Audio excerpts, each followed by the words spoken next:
$6. That is what the whole bottle cost me.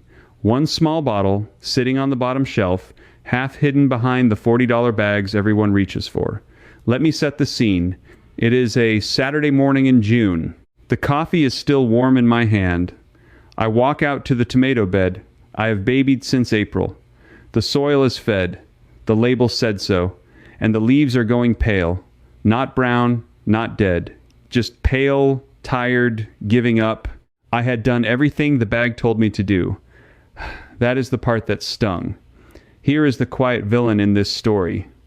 It is not the weather. It is not bad luck. It is the advice printed on the side of that expensive bag and the garden aisle that sells you the same failure every single spring. I fought this cycle for years. Every March I bought the granules. Every June the color drained out of my plants anyway. Every July I bought more, thinking I had not used enough. Same bed, same disappointment, same money gone. Most people are doing exactly what I did. They pour granular fertilizer on top of the soil. They water it in and feel productive. Then they wait for the green to come back. And nothing changes season after season, no matter how much they spend. So in this video, I am going to show you two things. First, why feeding the soil the store way quietly wastes most of what you pay for. Second, how to feed the plant directly the way growers did it long before the bags existed. And there is one final spray I stumbled onto. The whole reason I am making this that replaced my expensive fertilizer completely. I am not going to name it yet. It has to wait. But let me ask you one thing first, and be honest with yourself. What if the fertilizer you are pouring into the soil is never actually reaching your plant at all? Hold that thought, because when I finally understood the answer, I felt like an idiot for every bag I ever bought. Let me take you back to that back corner by the fence, the summer I finally cracked it. That corner got the most fertilizer of anywhere in my garden. I dumped granules there like I was salting a driveway. And it was the worst looking patch I owned. Pale, stunted, sulking, in full sun. That contradiction is what broke my brain open. More food, worse plant. It made no sense to me. Until it did. Part one of this story is the most common heartbreak in the whole garden. The yellowing, fading plant that you keep feeding and it keeps fading. I want to start here because this is the one that made me feel like I was doing something wrong as a person, not just as a gardener. Here is the small question that started it. Why does a plant sitting in freshly fertilized soil still starve? You throw the granules down. It feels logical. The bag is full of nitrogen and phosphorus and potassium. The plant needs those, so surely more in the soil means more in the plant. I believe that for the better part of a decade. It feels like common sense, but here is what is actually happening beneath your feet. Most of what you pour on that soil never gets into the plant. When a nutrient like phosphorus hits the soil, it does not sit there waiting politely. It binds. It locks onto the minerals and clay particles in the ground and turns into a form the roots simply cannot pull in. Extension research has put hard numbers on this for years. Depending on your soil, only around 10 to 30% of what you apply to the ground actually becomes available to the plant in that season. The rest is locked up, washed down past the roots, or gone with the next heavy rain. Think about what that means with real money. You buy a $40 bag. In practice, maybe $8 to $12 of it ever touches your plant. The rest you are feeding to the dirt and the storm drain. And here is the physical consequence I watched happen every year without understanding it. The plant is sitting in a buffet it cannot eat.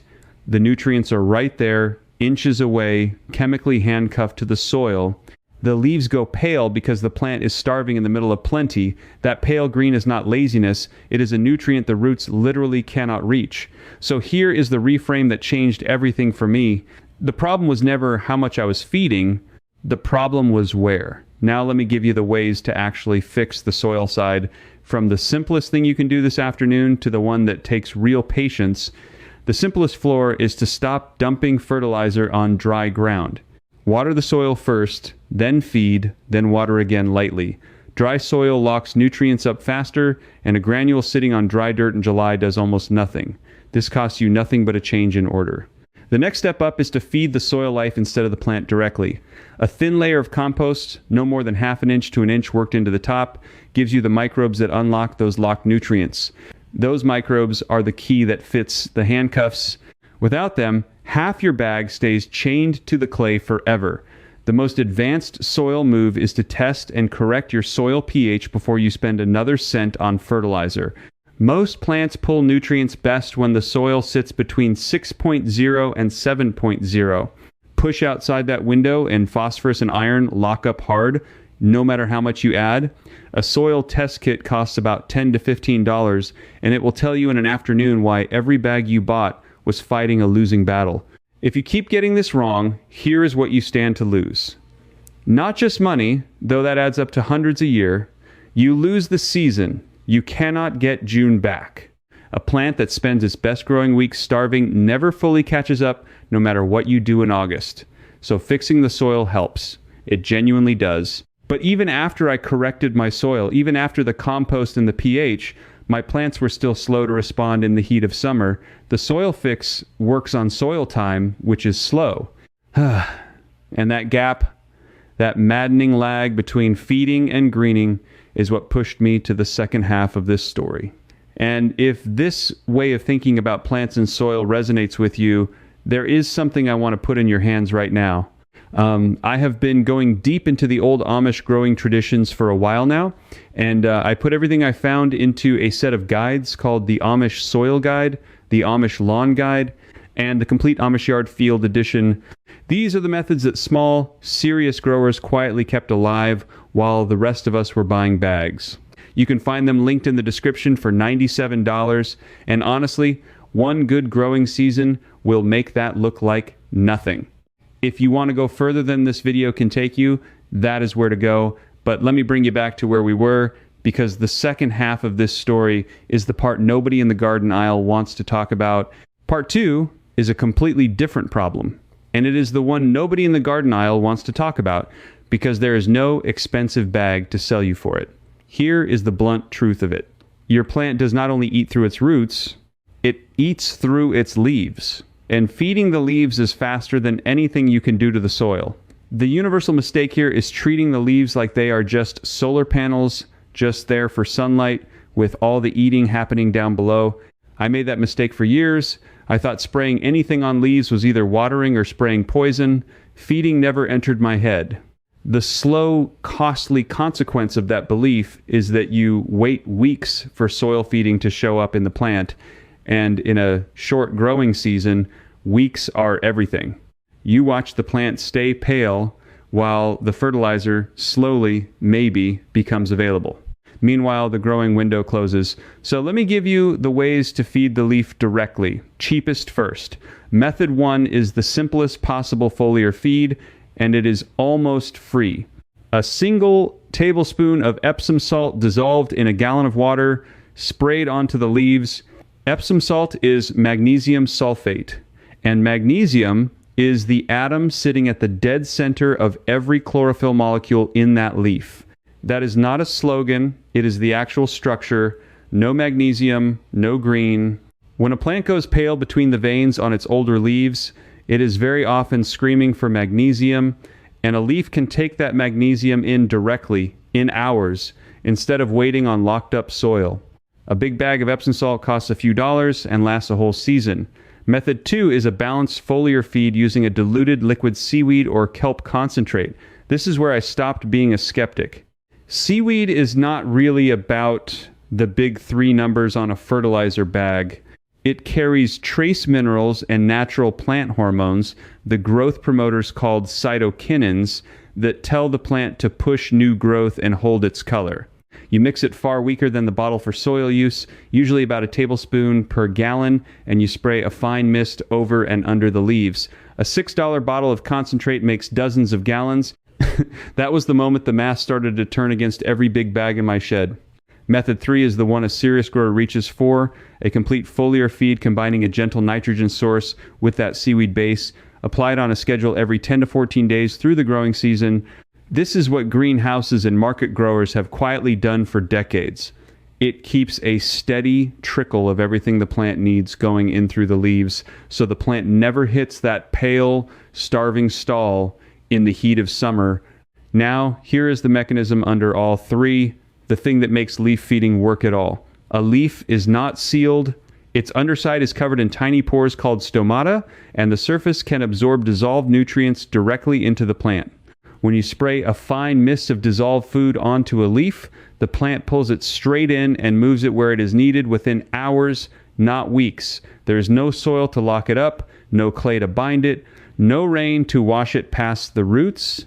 It goes almost straight from the drop to the chlorophyll. If you have been fighting a pale, stubborn plant every summer and no one ever told you the leaf could eat, I want you to do one thing for me right now. Subscribe. This channel is for people who want the mechanism, the actual why, the stuff the garden aisle will never print on a bag because there is no profit in it. That is the whole point of what I do here. One click, and then let me hand you the best part, because here is what I have been holding back the entire time. Part 3, prevention. This is the $6 spray that quietly replaced my expensive fertilizer, and it is really just one disciplined habit built on everything I have just told you. The single universal action is this. Once every 2 weeks through the growing season, at first light, you spray your plants with a fine mist of that diluted seaweed and Epsom mix, 1 tablespoon of each in a gallon of water, wetting the underside of the leaves until they just begin to drip.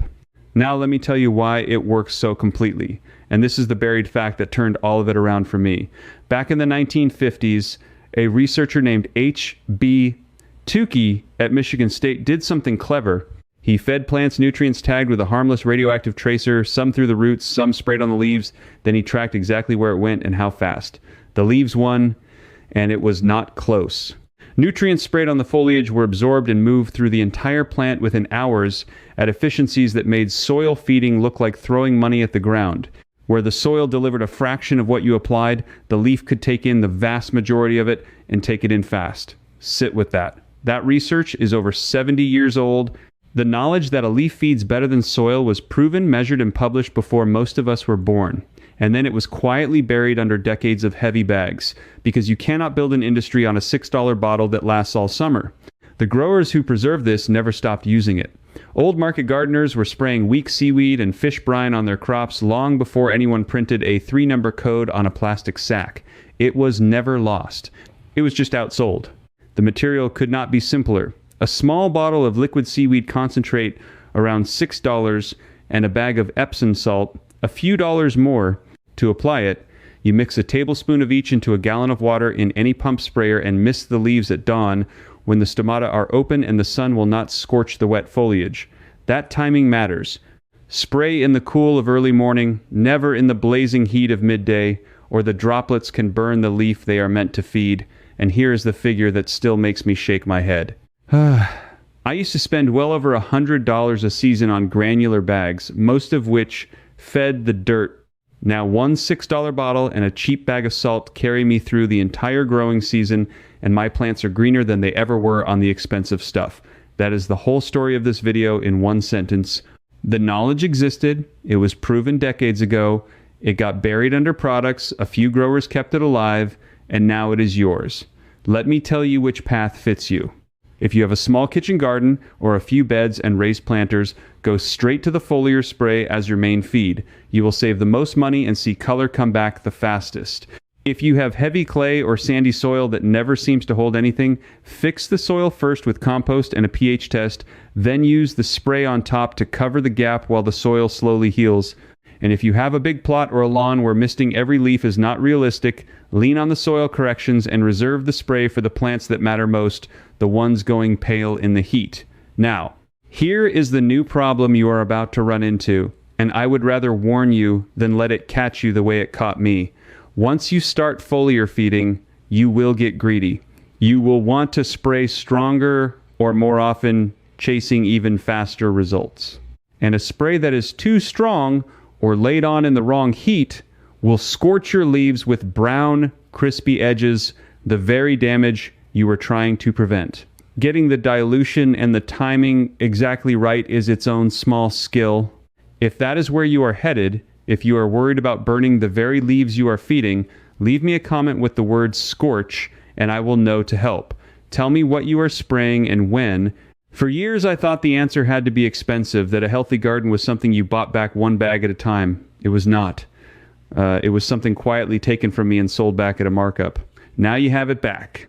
In the next video, I am going to show you exactly how to dial in that spray strength and timing so you never scorch a single leaf, and how to build a simple 2-week schedule around it.